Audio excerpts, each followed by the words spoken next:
আন্তরিক শুভেচ্ছা ও অভিনন্দন। এবছর পূজা উদযাপনে গৌরবময় 143তম আয়োজন।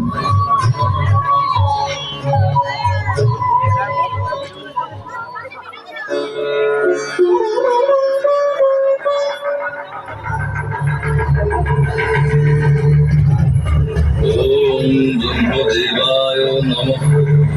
ওম ব্রহ্মদেবায় নমঃ। ওম ব্রহ্মদেবায়।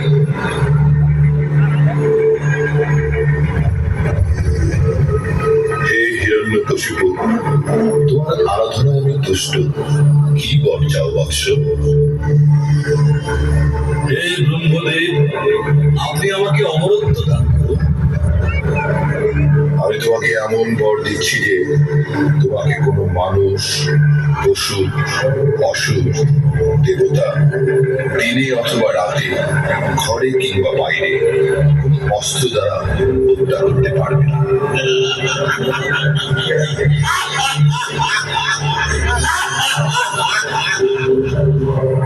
এই ত্রিভুবনের কেউ আমাকে হত্যা করতে পারবে না। আমি হব ত্রিভুবনের অধিপতি।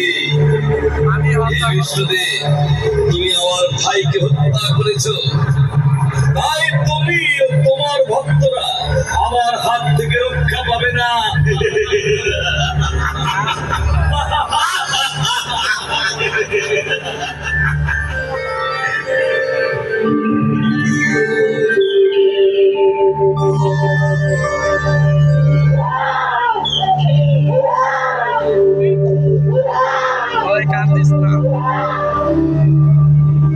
একদিন হিরণ্যকশিপুর প্রাসাদ আলো করে জন্ম নিল এক শিশু। চারিদিক আলোয় উদ্ভাসিত হয়ে উঠল।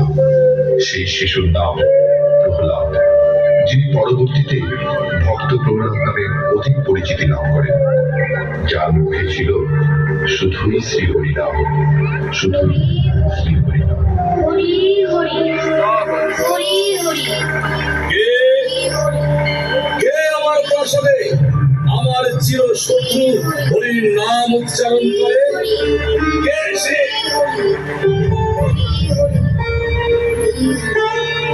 কি আমার সন্তান হয়ে আমার শত্রু হরির নাম উচ্চারণ করে, জপ করে?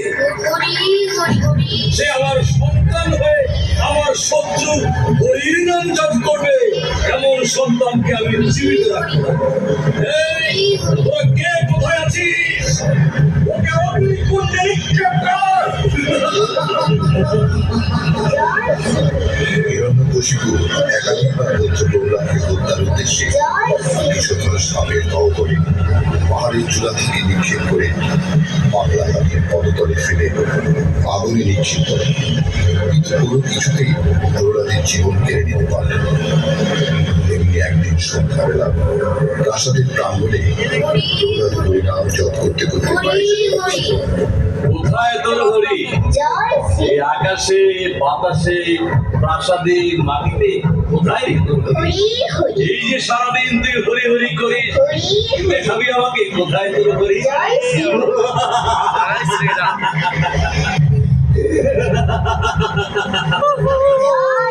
আচ্ছা, এই স্ফটিক স্তম্ভে তোর হরি আছে? পারলে দেখা তো। আমার প্রভু শ্রীহরি সবখানেই আছে, এখানেও আছে। তিনি আমার মধ্যেও আছে, আপনার মধ্যেও আছেন পিতা। হরি হরি হরি। এই অবস্থা দেখে হিরণ্যকশিপু রাগে উত্তেজিত হয়ে প্রহ্লাদকে ছুঁড়ে মারলেন প্রাসাদের একটি স্তম্ভের উপর। আর তখনই স্তম্ভের ভেতর থেকে শ্রীহরি নরসিংহ রূপ ধারণ করে আবির্ভূত হয়ে কি ঘটালেন তাই এবার অবলোকন করি।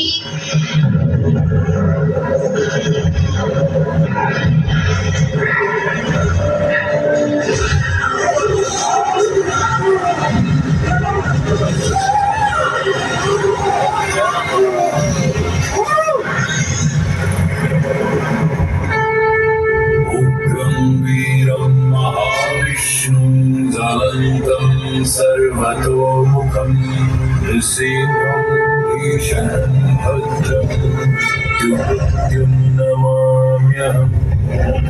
এভাবেই যুগে যুগে দুষ্টের দমন ও সৃষ্টির পালনের জন্য ভগবান অবতার রূপে এ ধরণীতে অবতীর্ণ হন।